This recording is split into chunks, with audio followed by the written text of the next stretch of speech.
Sudah menjadi korban penodongan oleh wong yang tidak dikenal. Desta yang balik di Jalan Aryodila, Kecamatan Ilir Timur 1 Palembang, laju datangi Polrestabes Palembang, bikin laporan polisi.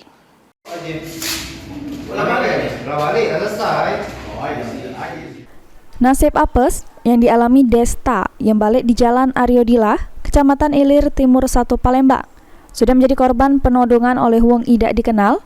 Atas kejadian tersebut, korban laju datangi Polrestabes Palembang, bikin laporan polisi.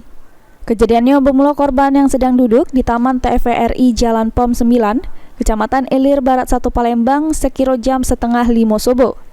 Tiba-tiba didekati dua wong yang gunakan motor PCX putih, nanyukan minuman sama korban. Karena korban ndak katik minuman yang dipinta, pelaku langsung nyabut ke parang sambil marah-marah. Ndak cuma sampai situ, pelaku juga nanya ke HP korban. Pas korban nunjuk ke HP-nya, pelaku langsung ngerampas HP korban terus berlari. Atas kejadian tersebut, korban laju kehilangan HP kesayangannya, merek Infinix Note Pro, dengan total kerugian 4 juta rupiah. Kejadiannya tuh, wong itu tuh datang ke aku.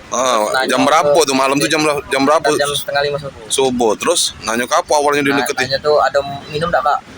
Terus aku jawab, tak kati. Kalau HP ada langsung ngacung ke senjata ya Pak. Senjata, kita waktu itu sama kawan?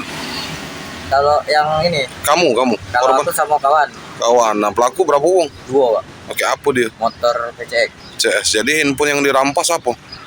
Handphone kita? Merek? Iya, merek apa? Infinix 40 Pro Pak. Berapa harganya kerugian ini?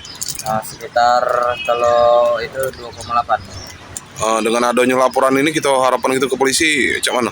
Cepat ditangkap ya? Pelaku ditangkap ya? Iya, Pak. Karena meresahkan ini Pak, pakai senjata soalnya. Senjata apa? Golok. Ini laporan korban sudah diterima pihak kepolisian, terus bakal ditindaklanjut oleh petugas Satreskrim Polrestabes Palembang. Suryadi, PAL TV.